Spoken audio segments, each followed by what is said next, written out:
We're going to study an essay today by Rabbi Mirsky, Rabbi Yitzchak Mirsky, from a sefer called Hegyonei Halacha, which we've been studying for a few months now. And the name of the essay, which appears on page 244, you'll see it, is Chibat HaAretz. Last week, we discussed Kedushas HaAretz. We spoke about the first sanctity that was engendered by Yoshua when he conquered the land, the second sanctity that was engendered by Ezra with the Olei Bavel. We spoke about the difference between the two Kedushos, the Kedushim, and we contrasted what's called Kedushas, Migdash, and Yerushalayim on the one hand with Kedushas Eretz Yisrael on the other. And we came to the conclusion that the Rambam has a very unique shita, that during the first Kiddush, there was a Kiddush l'shaita v'Kiddush l'Asid Lavo, an eternal Kiddush for Yerushalayim and the Migdash, whereas the balance of Eretz Yisrael was Kiddush l'shaita v'lo Kiddush l'Asid Lavo. That was a temporary Kiddusha that terminated with Churban. The second Kiddush, that of Ezra Nehemiah, the Rambam Paskin's Kiddush l'shaita v'Kiddush l'Asid Lavo, and it could very well be that that Kiddush of Eretz Yisrael at the time of Ezra Nehemiah began with the Mokom HaMikdash, whose sanctity had never been terminated, and it moved from the center to the periphery, as we discussed at great length. Now, today we want to ask the following question. Every nation has its own land. And in that sense, the relationship between the Jewish people and the land of Israel, Eretz Yisrael, would be just another example of a relationship between a nation and its people. You know, people settle in France and they consider France to be the beautiful country that it is. And you could go on and list all the nations of the world. What we're going to see here in the case of Eretz Yisrael is something very unique. And it doesn't seem to reflect or mirror any other nation in terms of the relationship to the land that they live in. Let's start with a normal nation. You know, the French people live in France. They get used to the country, its typology, its topography, its climatic conditions, the hills, the mountains, the valleys, the rivers, etc., etc. And they come to be attached to the land. It's natural. They get familiar with the land. They appreciate its beautiful aspects, its dimensions, its special qualities. And that's the sequence. First, they live in the land. Over the course of time, they get familiar with the land, connected to the land, and appreciate its qualities. So that the relationship is really something that develops over the course of time. Not so in the case of the relationship between the land of Israel and the Jewish people. Way back, even before they enter into the land, it's already considered their land. They already have a special connection to the land. We're going to talk a little bit later on today, in Mitzvah Hashem, about ownership, acquisition of the land. And more importantly, is an emotional bondage, almost a binding connection to the land.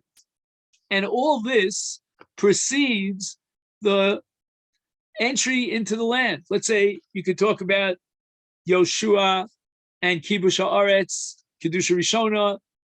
The people participated in the military campaign to defeat the 7 nations that occupied the land, and then there was a period of settlement of the land. But even before that, we're way back in history. Before Yoshua and Bnei Yisrael conquered the land, there already is a longing, a relationship between the people of Israel and the land. And this is called bris. This covenant goes back to the Bris Bein Abasarim in the 15th chapter of Sefer Bereshis, Parshas Lech Lecha, and Avram Avinu as the representative of the people of Israel enters into a covenant with HaKadosh Baruch Hu. And what is the nature and the content of that bris, of that covenant? Again, it's way before, centuries and centuries before the people settled the land. And yet, God says, Vakimosi es brisi toch, beini uvencho bein zaracha charecha, venasati l'cha ulezaracha charecha es eretz megurecha, es kol eretz Canaan lachuzas olam. We are way back in history. Hashem is entering into a bris, and there it is. The land is ours. We're not looking towards the land and its beauty and connecting ourselves to the land because we live in the land. This is way before we settle into the land. And we've already created a covenantal relationship. We'll see it's a two-way street. Hashem promises us the land, and L'zarcha nasati es haaretz hazos, and we, on the other hand, commit ourselves to certain parts of this agreement, of this mutual covenant. But this is way, way before we settle the land. And he says the following: this covenant for the land of Israel has a tanat. There's a built-in condition. And only if that condition is fulfilled do the people of Israel claim rights, ownership rights to the land. The land itself is sitting, so to speak, and waiting. It is inviting the people of Israel. It is willing and ready to produce its fruit. But first, the Jewish people have to have a twofold commitment in order for that bris and the acquisition of the land and the status of Eretz Yisrael to emerge. And there's a twofold commitment on the part of the recipients, meaning Klal Yisrael, in this bris relation. Number one, the first condition is L'kayim es mitzvos haTorah, and we'll read it into the psukim very shortly. The second bris is, the second condition is the mitzvah of bris milah, which is given to Avram Avinu together with the bris on Eretz Yisrael. So the bris that gives the people of Israel a right to acquire the land is contingent on milah, because the bris, as we'll see, is a bris on two things, on Eretz Yisrael and on milah. And they are haba hatalia. They are interdependent. Without milah, the bris relationship is off. The deal is off. HaKadosh Baruch Hu is no longer committed to transfer the land into our ownership. We don't have the rights to acquire that land. And there's a very fundamental difference between these two conditions. Condition of kiyum haTorah, kiyum hamitzvos, and the bris milah. The bris milah predates Matan Torah. Avram Avinu, in the context, in the framework of the bris, is given the mitzvah of milah. Avram Avinu had not only come to believe in one God, he spent decades upon decades uplifting himself on a spiritual level, purifying himself, defeating any sort of evil, whether it be the Avodah Zarah environment, the idol worship in his father's house as he was brought up, whether it be any sort of desire for acquiring wealth. You know, Avram Avinu is going to raise his hands and say, I don't want michutz nal ad sof nal, michut ad sof nal. And Avram Avinu will not receive the Torah. Chazal say that he will observe the Torah before it was given, but he cannot transmit the Torah to Klal Yisrael. The mitzvos are not obligatory; they're voluntary. So we cannot implement and activate the Tanai of Kiyum HaMitzvahs and Kiyum HaTorah, but what we can implement and require is the Tanai of Bris Milah. Where do we find this? We open up the Chumash to Perek Yud Zayin, and we see in Sefer Breishis, V'ata es brisi tishmar, atov es aracha charechel dorosam. What does that mean, brisi tishmar? Obviously, God is talking about our side in the bris, our commitment. God is committed to grant us the land of Israel, but we have to live up to our commitment, otherwise the deal is off. What does it mean as brisi tishma? What is God commanding us in the context of the bris to observe? We don't have the mitzvahs. It's before Matan Torah. And the very next pasuk reveals the secret. Zos brisi asher tishmeru beini uveinechem beizarcha lachrecha himo lachem kol zachar. There it is. It's black on white. No one could question that which is explicit in the Torah. The bris, and HaKadosh Baruch Hu says tishmar. What does it mean tishmar? And HaKadosh Baruch Hu is talking to Avram, and he's requiring that Avram and the Zaro Achrecha L'Dorosam fulfill the bris. How can he require Avram Avinu to be Shomer Torah mitzvahs before Matan Torah? But the answer is I.e. In other words, you have to put an I.e. in the pasuk. You know, it says Zos Prisi Asher Tishmoru Beini Beinechem Ubein Zaro Achrecha. I.e., what is the bris that you have to be Shomer? He molachem kol zachar. This is bris milah. Bris milah becomes the Tanai, the precondition for Eretz Yisrael. And the Ramban elaborates on this in his commentary later on in Sefer Breishis and Perek Chavav.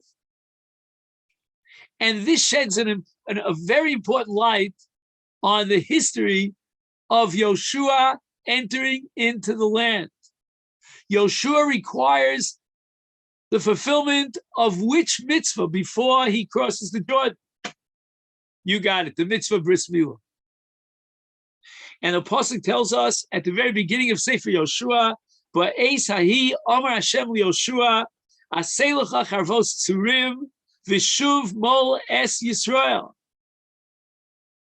And the reason for this is the pasuk says it explicitly: "Ha'am hayilodim b'midbar lo molu."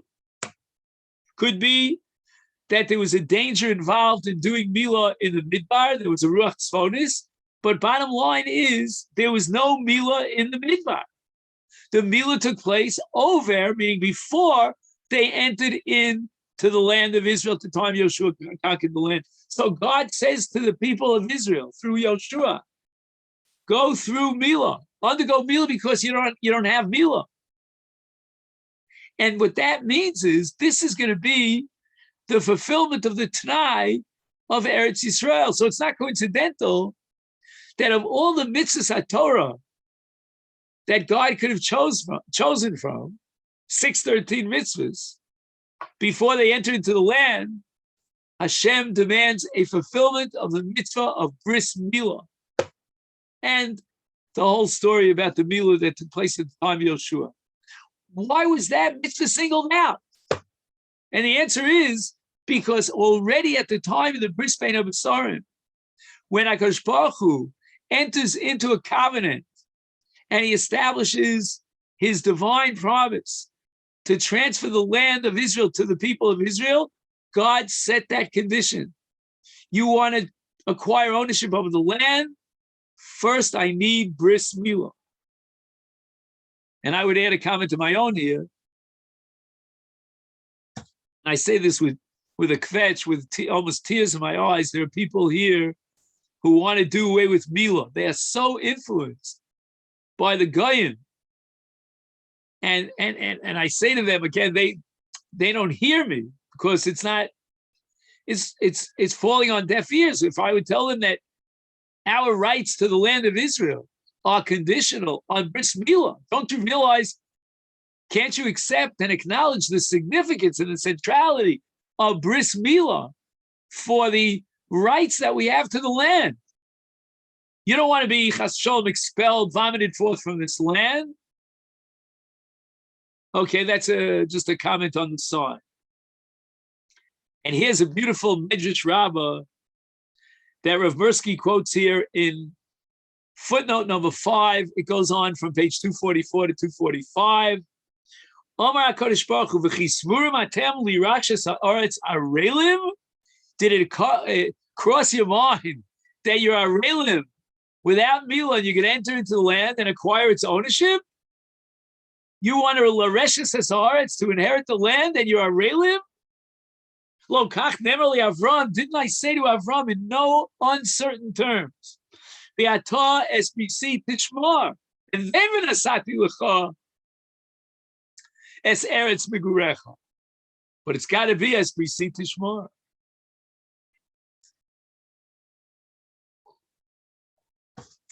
Okay, that's as far as one condition. What about the other condition of kiyum Torah umitzvos? Here we have to fast forward to Parshas Ekev, where we're now in Sefer Dvarim, and the Torah says the following: V'shamarta es ha-mitzvah asher anochi mitzavcha hayom. Right, you know that Moshe Rabbeinu in Mishnah Torah, in Sefer Dvarim, he reviews the mitzvos that were already given in the previous Chumashim, not all of them, but most of them. And now Hashem tells Moshe to tell the people that this mitzvah that I'm giving you today, which Moshe on this last day is reviewing the mitzvahs, but it's really symbolic of the entire corpus of the 613 mitzvahs. Leman tachzeku ubasem v'yirishtem es haaretz. So that now you will have rights to inherit the land. Asher tem boim shama l'rishta. Another condition that has to be met. You want to inherit the land? First, ushmartem es ha-mitzvah. The word mitzvah here means the entire body of 613. Again, if I could add a footnote here of my own, the pasuk says two things: leman tachziku, make a chazaka, and v'yirishtem. Now, I think there's a difference between these two concepts. One concept is chazaka, and the other concept is Yerusha. Yerusha, as we saw from the Rambam Shita, in contrast in Kedusha Rishona and Kedusha Shniya, Yerusha is something that could be temporary. It might terminate. Bipaka, hafkas Yerusha. A person owns, in monetary terms, v'choshen mishpat, certain property. That ownership is not guaranteed forever. But there is a kind of an ownership that could guarantee for all generations to come, and that's called chazak. And the Rambam says that Kedusha Shniya Kitchel Shaita Vikitchel Lasid.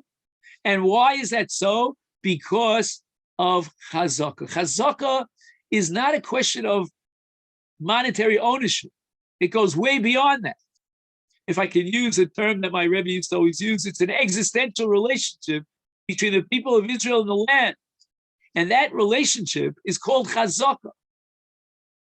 And the question we're going to ask is, how is chazaka engendered in a way that's different than Yerusha?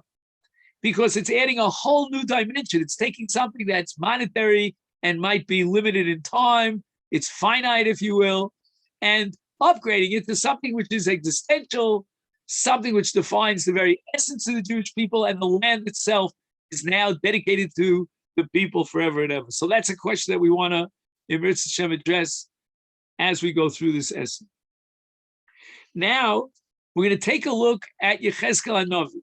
Yechezkel HaNavi dedicates the 33rd chapter, Perek Lamed Gimel, to the story of Yetzias Mitzrayim, of the acquisition of the land of Israel.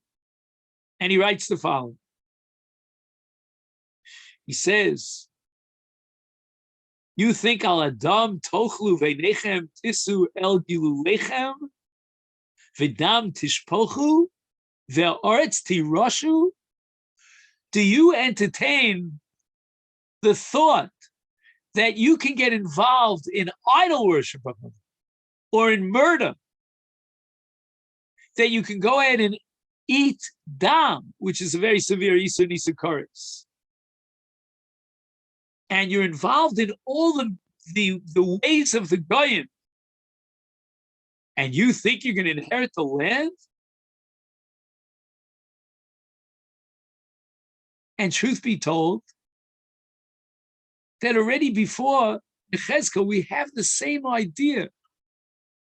And this is expressed over and over again by Tanakh. We can't imagine and expect that we can violate the cardinal sins and at the same time claim ownership to the land. There's not an absolute unconditional bris. The covenant requires that we live up to the covenant. We have to live up to our commitment. And David HaMelech says it so beautifully in Kapitel 105, V'yitein lahem artzas goyim, God gave us the land of the goyim, ba'avur yishmeru chukav v'chorosav yitzoru, so that we can fulfill the mitzvos and the chukim of God's Torah.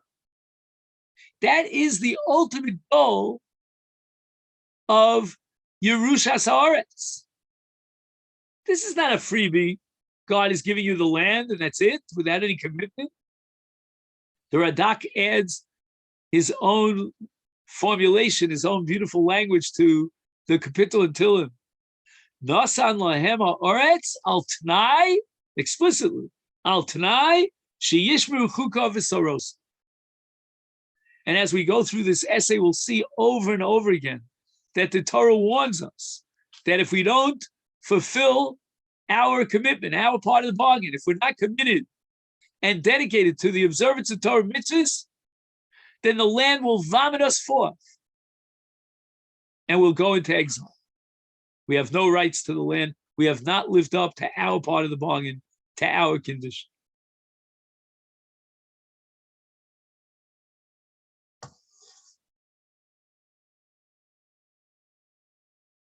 So this entire slew of psukim, a whole collection of psukim is coming, lafuke, our hava, meaning that we can enter into the land, conquer it, and inherit it in a way that we settle in the land and it's ours for all posterity, all of infinity. Toes, we're making a big mistake if we think, im yal al datchem, she hatnai toli b'knisa l'oretz. All we have to do from our part is cross the Jordan, enter the land, fight a military campaign to defeat the 7 nations that occupy the land. That's it. We did our part, and the covenant is now binding. The kevan shenichnasu, HaAretz b'chezkasenu. We have a chazak on the land. And our yeshiva is yeshiva kfua l'chalutin. Chalutin means li'olam v'ed. That's what we think. And that's why all these psukim are coming to warn us that we're making a grave error if we think that all we have to do is cross the Jordan and conquer the land. So HaKadosh Baruch Hu reveals time after time after time that there's a t'nai, there's a condition.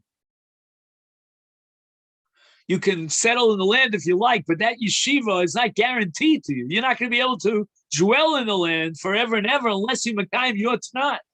So you makayim t'nai number 1, and that's milah. But now you have to be makayim the more difficult and challenging, overarching t'nai of shmiras taryag mitzvahs.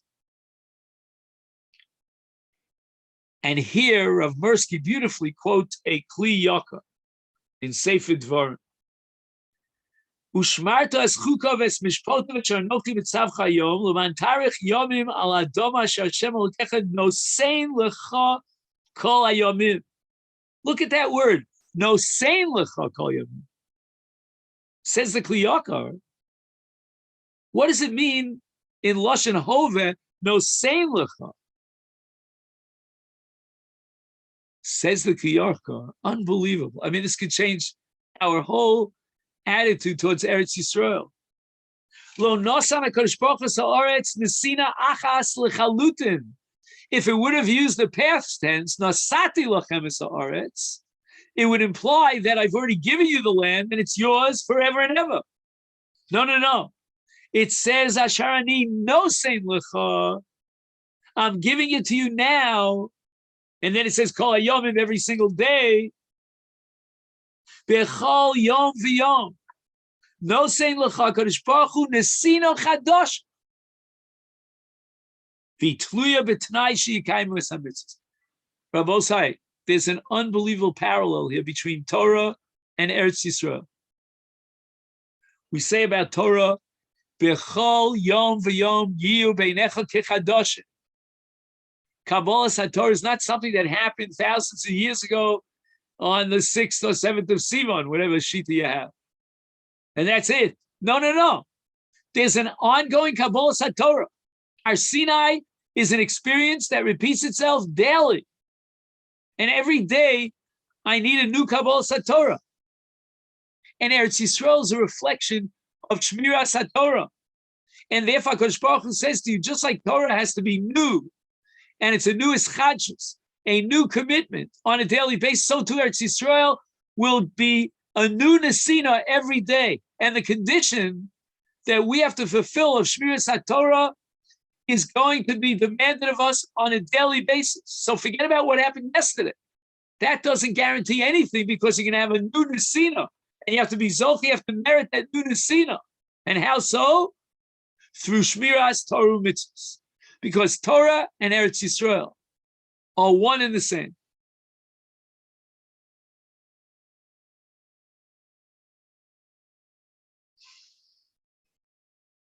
HaKadosh Baruch Hu in the Tochacha basically spells this all out. Shema yale b'datchem shel Yisrael she. What is it? We unfortunately don't live up to the bris. That's the history of Klal Yisrael. First, Beis Hamikdash destroyed for the Gimel Averis Chamor. Second, because of Sinas Chinam. So we're not living up to our part of the bargain. And therefore, we get sent into Golus. Yesh Lachkar. When we get sent into Golus, does that remove our bailus on Eretz Yisrael forever and ever? Or, Shema, our relationship to Eretz Yisrael inherently is still the same. We still have bailus over Eretz Yisrael.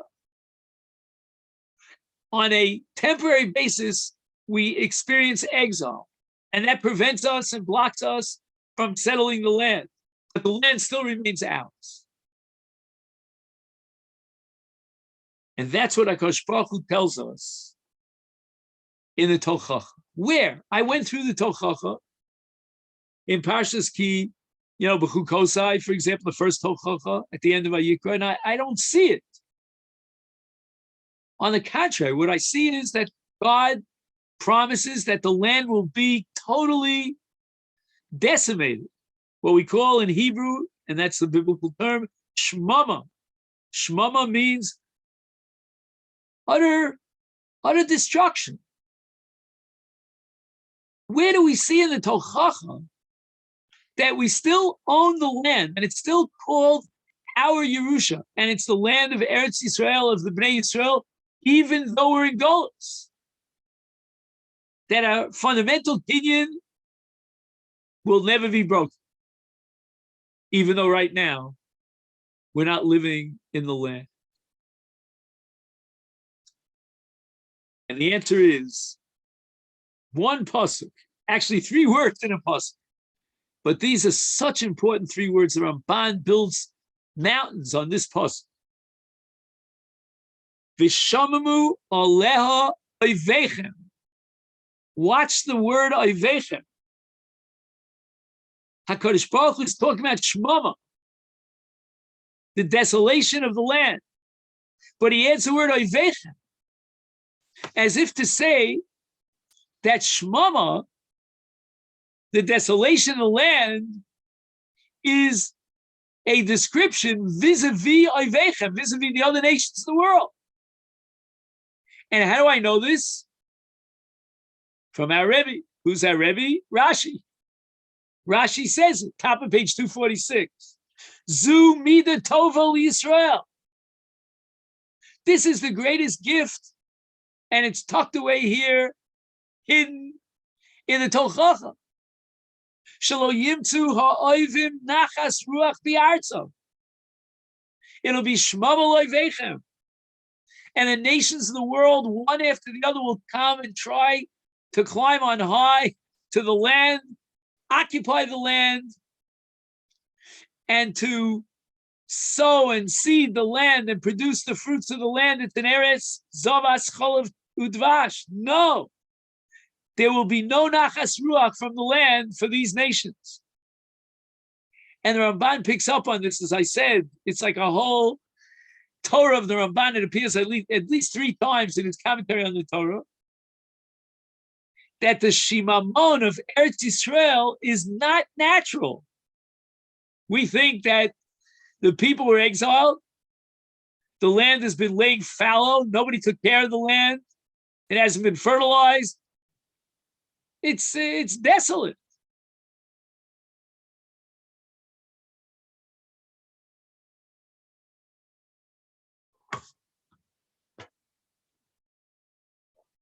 No. Says the Ramban, the Churban and the Shmama of Eretz Yisrael is not the Derech HaTeva. Don't fool yourself and mistakenly think that the people are not there, and that's why the land looks like ruins, like a Shrek. It's desolate. Like Rav Soloveitchik describes when he went back to Vilna right after the end of the war, the Holocaust. It was Shmama, the Jewish name. There were tens of shuls in Vilna. Where were they? They were all desolate. But that's not what's happening in Eretz Yisrael. It's Lamala min HaTeva. And how is that so?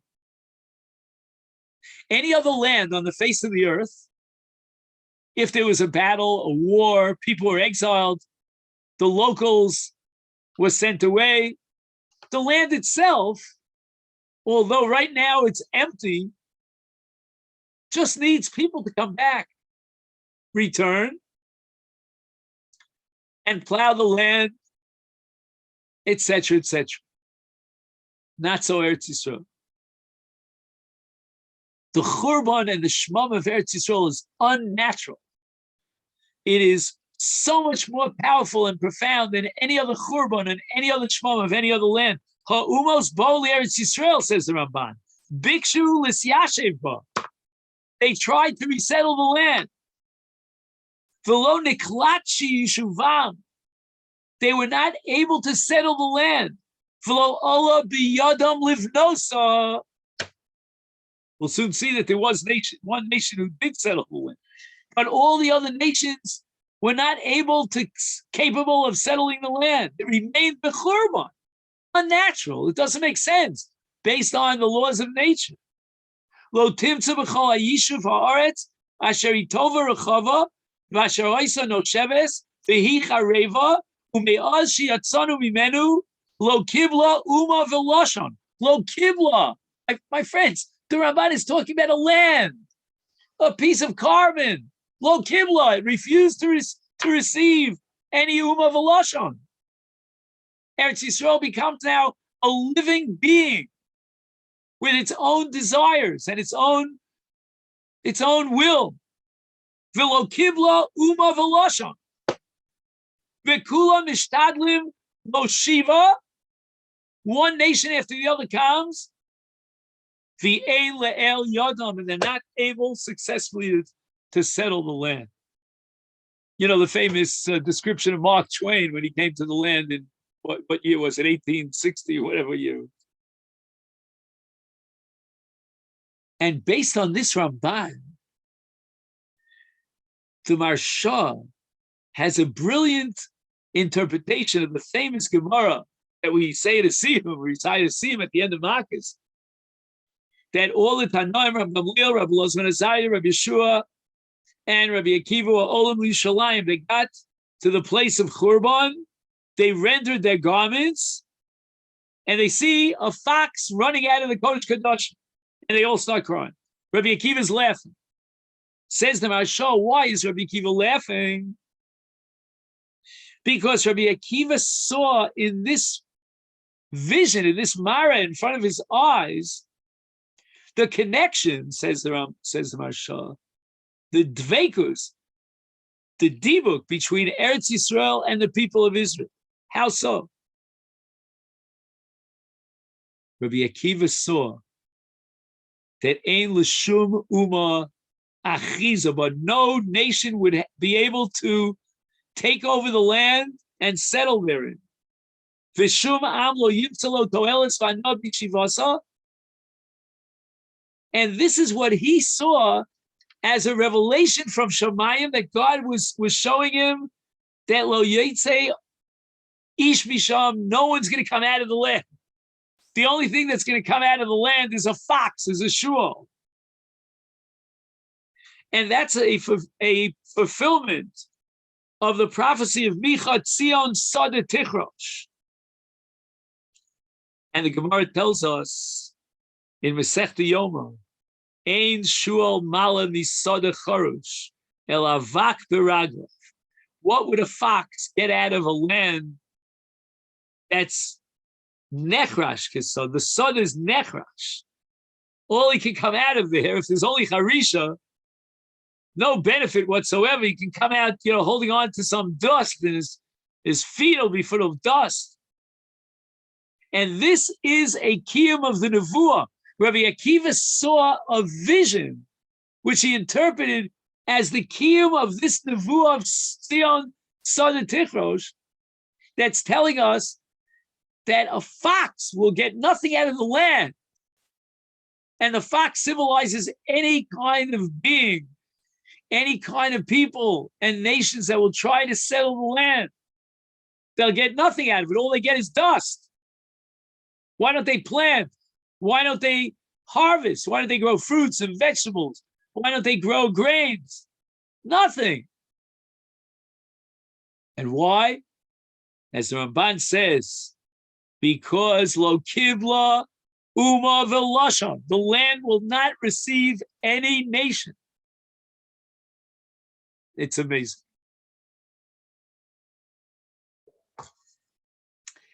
I'm not sure, you can check me out on this, but I think this is one of the theories and the motifs of the Discovery Program. You're familiar with the Discovery Program of H HaTorah. And they try to bring, riots and proofs for our claim to Torah. And one of them is the fact that no nation was able to settle the land. This is a fulfillment of a divine prophecy. It's l'mayla min hateva, and the land is not makabel any umav. However, and here's the one exception. This is during the Middle Ages, and this is at the time when the Christians were on their way to Eretz Yisrael. They wanted to establish a kingship and a mamlocha in Eretz Yisrael. They weren't successful. The land was bechurban. They could not put together all the harisos, all the destruction of Eretz Yisrael. Shortly, in a later period, after the period of the Notzrim, there was the period of the Turks. And once again, the Turks were not able to convert the land into something productive. It was still bechurban shamim. And then we find the following. There's a handful of Christians that are left in the land, and apparently it was a divine providence, that they would tell the people of the world that, we're still hanging around, but we don't see anything, nothing productive. There's no settlement here. And that is a representation of the nations of the world. However, one nation was able to at least partially, I wouldn't say fully, settle in the land. And that was the one nation that lasted in the land longer than any other nation. And as you know who I mean, it's the Arabs. Why? Why were the Arabs able to get any sort of achiz in the land? The Christians were not able to do so. Again, I'm not comparing, the settlement of the Arabs to the modern state of Israel and the Zionist movement and so forth. But the Arabs were able to some extent to live in the land for centuries. And none other than the Shalom HaKadosh, his name was HaAretz,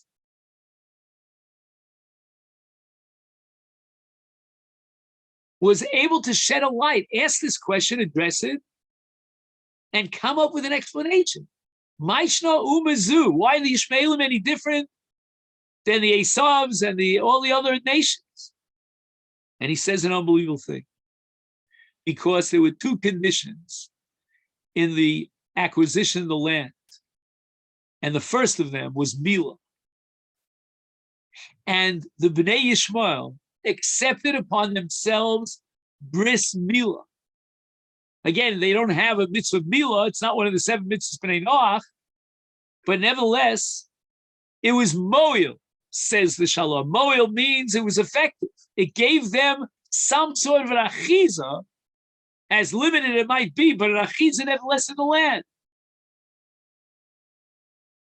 And if you ask me, why isn't it a permanent achiza? Well, that's because the milah of Bnei Yishmael is not the same as the milah of a Jew.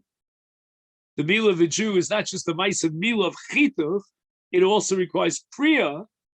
The Ishmaelim don't do priya, but nevertheless, they do milah. Says the Shalom that although their achiza ain't mushlemis, because their mitzvah of milah is not mushlemis, their mice of milah, it's refuya, but nevertheless, they have some sort of a shmek, and that's why we're still suffering from this to this day, I would say. And he quotes a Zohar, as only the Shalom can quote, Ki ad shetushlam zchus hamilah shel bnei Yishmael, ya'akvu bnei Yisrael loshav li'aretz. They were waiting for the moment of time in which the zchus of milah of the bnei Yishmael will be tama, will be terminated. Whatever zchuyot they get, they will come to an end. It's only temporary because they don't do the real full mitzvah of milah. But only then will they be completely excluded from the land. Until then, they could be ma'akiv Yisrael and prevent the Jewish people from returning to the land.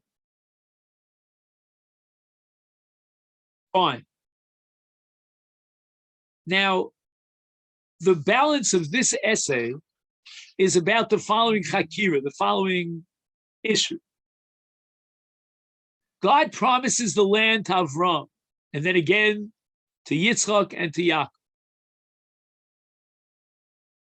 What is the time framework here? Is it a promise that will be realized later on down the line, or immediately when God promises the land to the Avos, to Avram, immediately Avram, on behalf of Klal Yisrael, acquires the land? And this is a sugya in Masechta Baba Basra.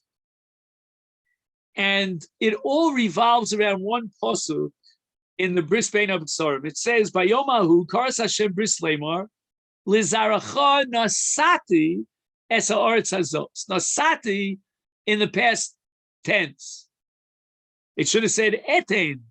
In the future, I will give your children, your descendants, the land. It says nasati es HaAretz hazos. And in two places, the Gemara builds mountains on this word Nasati. One is in the Yerushalmi, the other is in the Bavli. In the Yerushalmi, it says that Avram Avinu acquired the land. It was Nasati through what's called Dibur, Amira. God declares, and that creates a kinyan. Where do we find that Amira is equal to a kinyan? Every kinyan requires a Maisa kinyan. But the answer is that HaKadosh Baruch Hu created the land, he owns the land, and as Rashi points out in his opening line in Chumash, he decides who will acquire ownership of the land. That's Amir. Very similar to the concept that we find in Hegdesh, that you can be makdish something and transfer it over to the ownership of Hegdesh through just an Amira, a declaration. And therefore, we begin to understand the Gemara Baba Basra. The Gemara Baba Basra in Perek Yesh Nochlin says, Eretz Yisrael muchzekas ilonu me'avoseinu. We already have inherited the land back at the time of our Avos. And the question is, my nafkamina, why is the Gemara spending an entire sugya? Why not say my dahava? What difference does it make? You know, a hen, a hair. Let's say we acquired the land when Yoshua came in. Why do you have to pin it on Avram Avinu and say that already at the time of Avram Avinu, Nasati, I've already given you acquisition over the land? My nafkamina.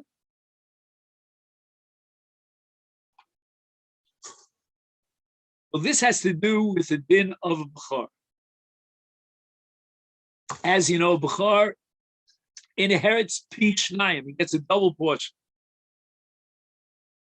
And now the question is, we have Bechoros that are called Yotzei Mitzrayim, and they enter into the land.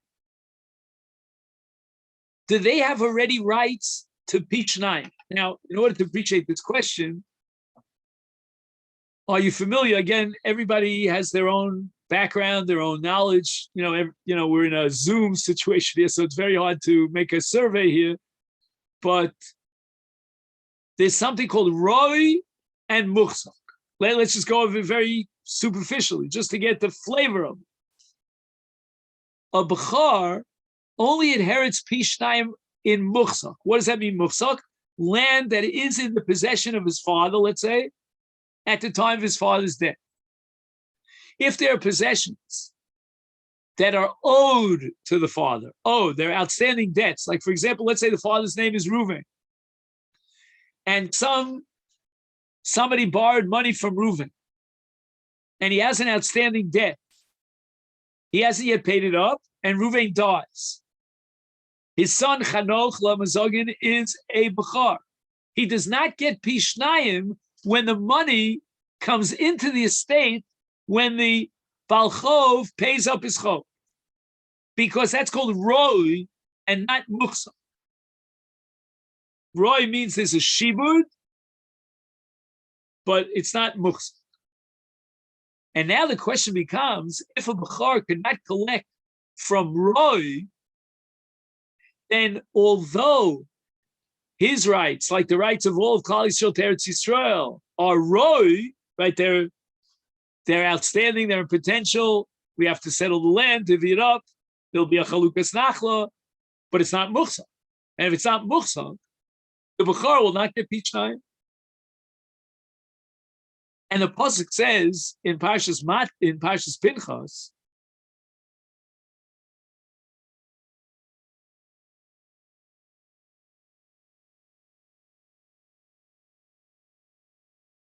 I think it's in Pinchas. Lishmos matos avosam yinchol. What does this mean? Avosam matos avosam yinchol. So the Gemara in Baba Basra records a machlokas between Rabbi Yonasan and Rabbi Yoshi. Rabbi Yonasan says, for anyone who's following the text on top, page 248, Rabbi Yonasan says, "L'boy HaAretz nischalka."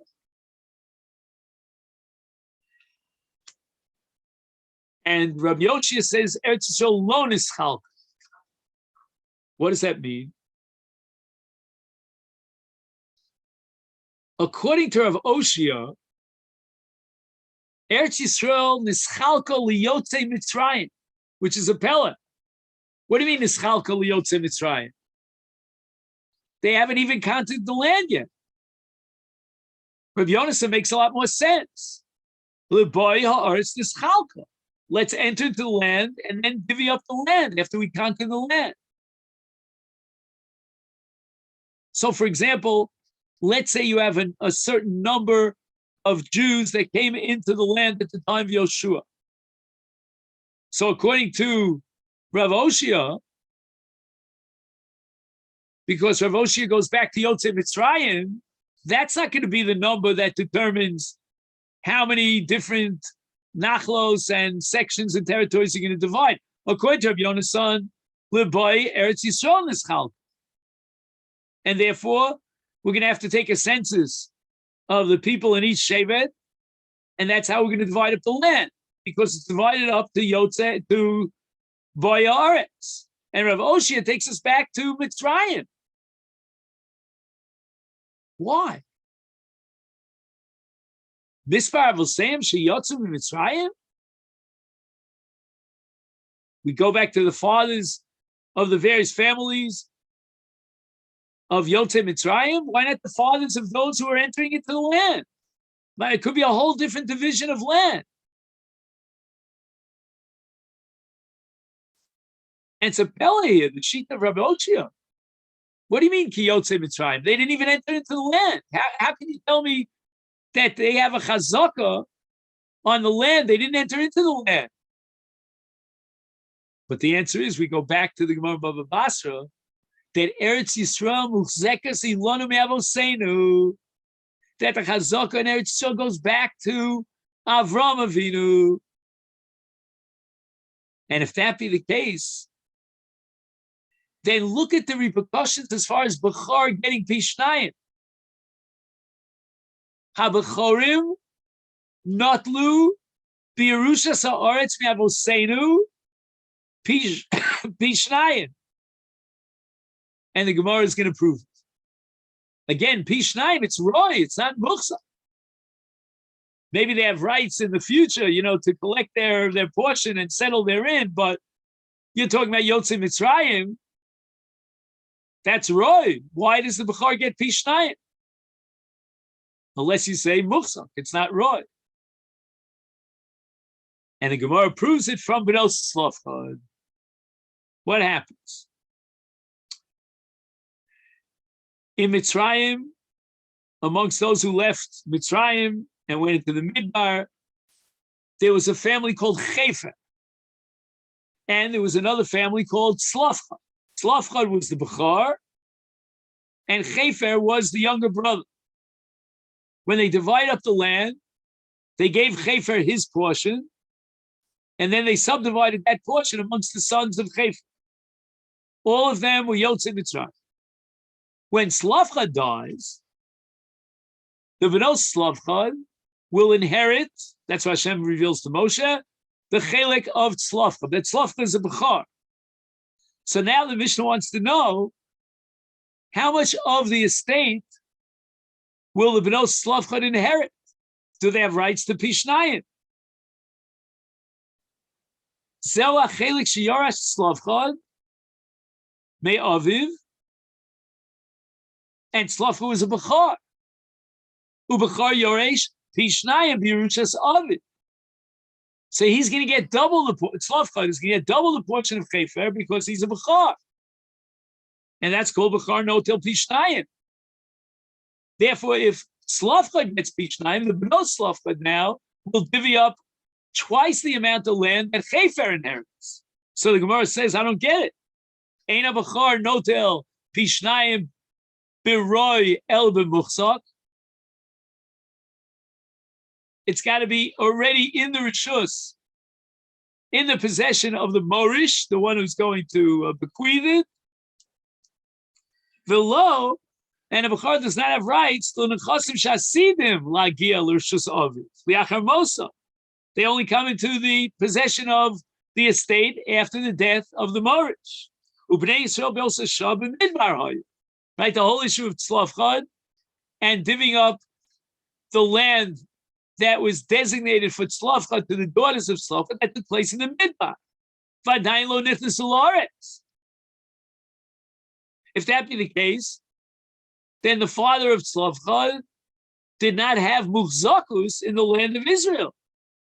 So how then can the B'nai Tzlafcha claim a double portion from the Yerusha of their father? And the Gemara answers, Eretz Yisrael muhzekes ilanu me'avoseinu.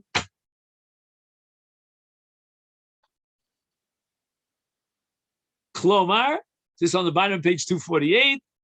Harehi Yerusha me'avoseichem mishekfar. Mishekfar means in the past. And they're already considered muvzakim. They haven't yet entered into the land. They're already muvzakim. What do you mean they're already muvzakim? Do they have possession over the land? Elazar Nechshav, according to the law, is considered as if they were muvzakim. The Eino V'Geder Roy. Lachein Magil Tzlafcha Pishnayim. And that's what the daughters of Tzlafcha are going to claim. Yep. So what is the bottom line of this whole sugya in Masechta Bava Basra? Right. That they will get Pishnayim from the Chelik of Tzlafcha. When Tzlafcha was in the Midbar, he was Yotzei Mitzrayim, but he was not one of the Bnei HaAretz. So how could it be Muchzak for them to get Pishnayim? But the answer is Muchzekes Ilonu Me'avoseinu. And if you take a look here on page 249, he says, Mimea Ovo. It's already back in the time of Avram, Yitzchak, and Yaakov. So the divine promise to Avram is not just Al Shema Asid. I'm designating this land, singling it out for you to inherit down the line in the future, but rather right now, through the Amira of HaKadosh Baruch Hu, they already have a chazak on the land.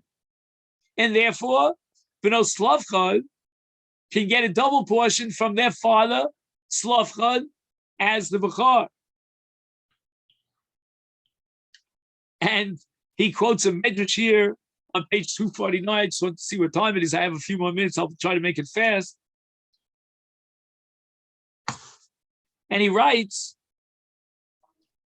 that the medrash claims, listen carefully, that there's a natural relationship between the people of Israel and the land. It was the settling of the land on the part of Israel is natural, as opposed to all the other nations. They're rejected by the land.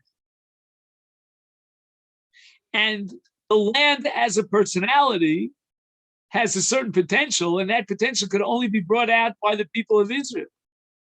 That's the Medrash Rabbah. And he compares it to its someach. Every someach that grows, it needs a certain environment to grow in. And the environment that's generated for Eretz Yisrael to produce is a result of Bnei Yisrael settling in the land.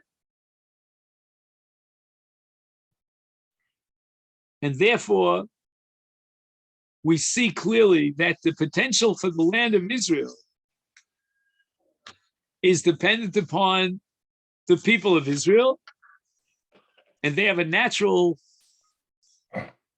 connection to the land. Now, this article goes on for another about 10 pages, and we're at a crossroads. We have to decide.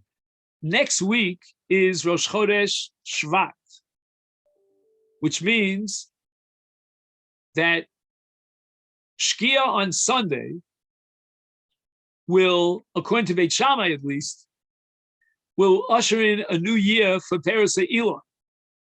So, for example, if you were to cut off a fruit a minute before Shkia this Sunday night, and then you'd cut off another fruit, well, actually, it's complicated because Peres Elon depends on Chanut, but let's say a vegetable, okay? Vegetable depends on Lakita.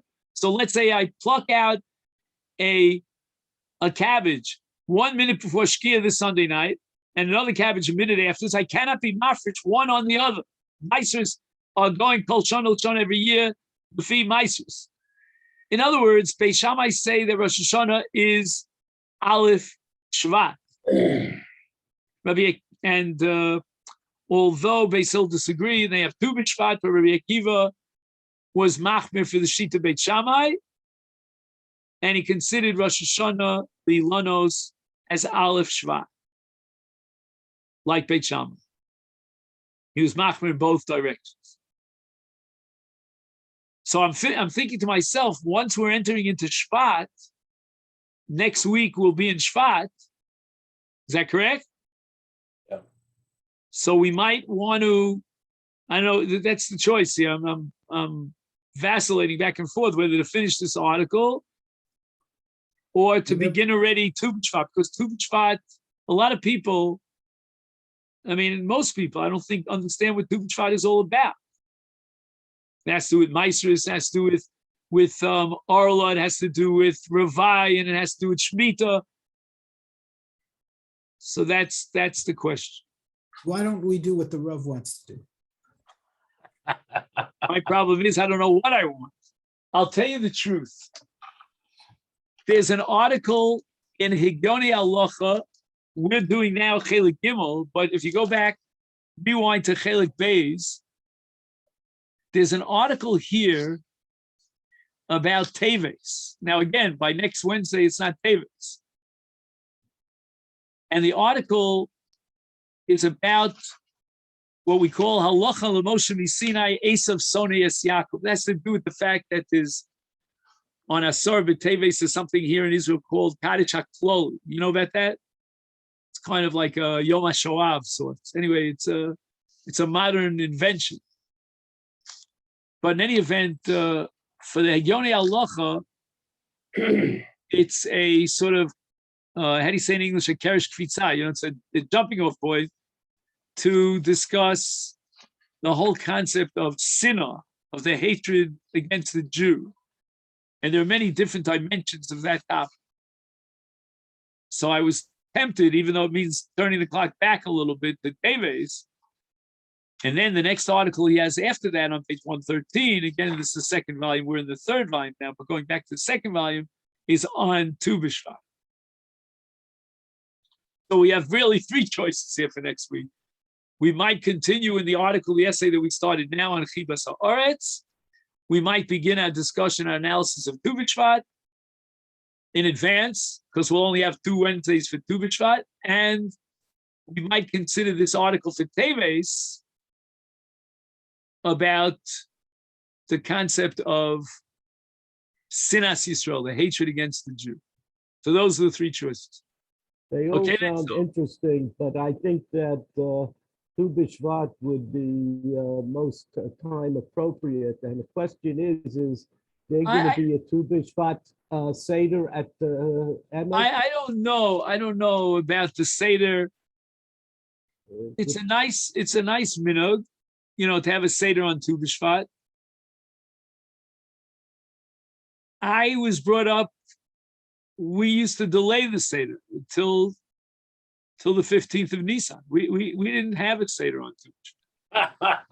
No, I never had one in the U.S., but since I've moved to Israel a couple of times, I have seen a Tu B'Shvat Right. Seder. Yeah, Which again, is interesting. no, but with COVID, I don't know how easy it is. I don't know. I don't have.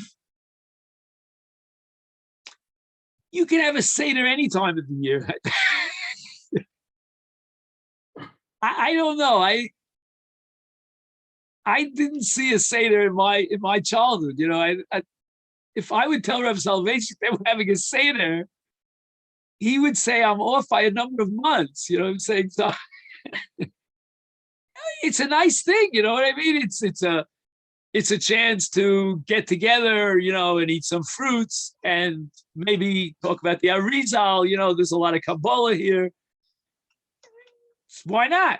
You know what I mean? But I'm not sure if that's going to be my focal point of my discussion about Tu B'Shvat. So I don't want you to be disappointed, Bruce, if I don't live up to your expectations here about your preparing you for the Seder of Tu B'Shvat. I might not be able to do that. All the shiurim have been very good, so I have no problem. it was worth it all just to hear those words. That gives me such a sense of, really, honestly, a chizuk, that, this Zoom situation is not ideal, but we're trying to do the best we can. And I noticed that a number of people here have been opening their cameras, so maybe I had some minimal success and influence in getting people to open their cameras, and that's great. The nice thing about Zoom is that if somebody opens their camera, you could gauge their faces. You could some sense of as if we're all in the same room together, even though we're separated by a couple of miles, even kilometers. But that's what it is. I'm sorry that Joe could not be here with us personally. I think, honestly, the Israelis are being overly machmir. I don't know how it is in your part of the world. I just met my good buddy today. He came to see me in the AMIC Learning Center. His name is Dr. Morty Zinberg. I don't know if you know him, top dermatologist from the 5 towns. And he had to go into quarantine here for a full week. He just got out of quarantine. Now he's traveling to America on Motzi Shabbos. He's not retired yet. And I asked him, Morty, how much quarantine do they require you in America? Zippo. It's very strange what's going on. And that I don't know if in your parts of the world they're pressuring about the boosters and the dust. I don't know what number they're up to already. 3.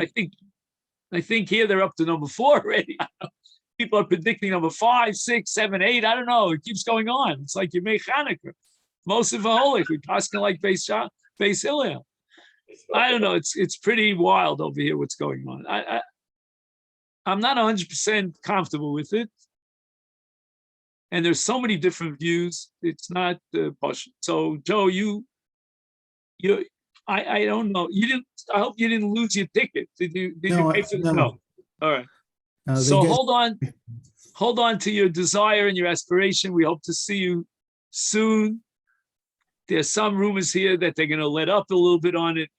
I don't believe that's happening, but some say that that's going to happen. You may know better than I do because I don't follow the news too carefully. I just simply don't have time. I mean, if I had time, there's so many things I would take care of. I wrote hundreds of pages on Hilchos Talmud Torah the Ram. Hundreds. I don't even think I skipped one halacha in the first 6 chapters of Hilchos Talmud Torah. And I'd love to work on that. But, I'm trying to fit in shiurim. I'm doing the Daf Yomi. All right, now we got off easy. It's not so easy. I mean, they got it to the challenge of, I don't know if you're learning Megillah, the challenge of the HaAretz is to fit it all in 1 hour. It's crazy. I can't even read the words in 1 hour. So it's not easy. But I'm nervous about Yevamis. I don't even, Chagiga is not easy either, but we'll survive it somehow. But in addition to that, I'm teaching 2 other shiurim daily be'iyun, and then I have this group. We get together here once a week, and then tonight I have a shiur in Hasidus. I'm trying my hand at Hasidus, which I never did before, and then on Thursday night I do Insights of Rav Soloveitchik. On Friday I do Insights of the Metzger Chachma. I mean, all this takes a lot of preparation. Our rabbi for the Daf Shia uses 80, 90-minute hours. That's what they should have. And then you could, when you listen to it, you could listen to it fast forward, at a fast pace. So you give a shiur of an hour and a half, and it'll only be 1 hour. So that would be a great way of getting around this regulation. All right. Anyway, let me not belabor the point. So we'll try to make a decision of what we're going to do, B'li Neder, next week. I haven't seen Yudi around. If anybody sees him, please send him my regards, and have a great week. Thanks, Rav. Thank you so much. Cold. Yeah, I'll say one thing quickly before we go. Yeah, please, David. So Chafer was Stuchlin's father, not his brother. Father, I'm sorry. Yeah, I said it was his brother. Right. Okay. So I'm about Korea, so I know right away. So wait a second. So the Stuchlin and Chafer like one came Buddites. Right? So I know the pasuk off by heart. But it's Parshas Pinchas. That I got right.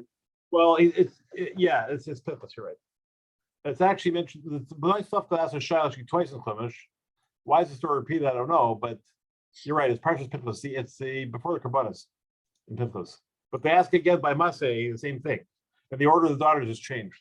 The Rashi says because one's by age, one's by chachma or something like David, I wanted to go to the Pigeon of Ben, that. but I didn't get an invitation.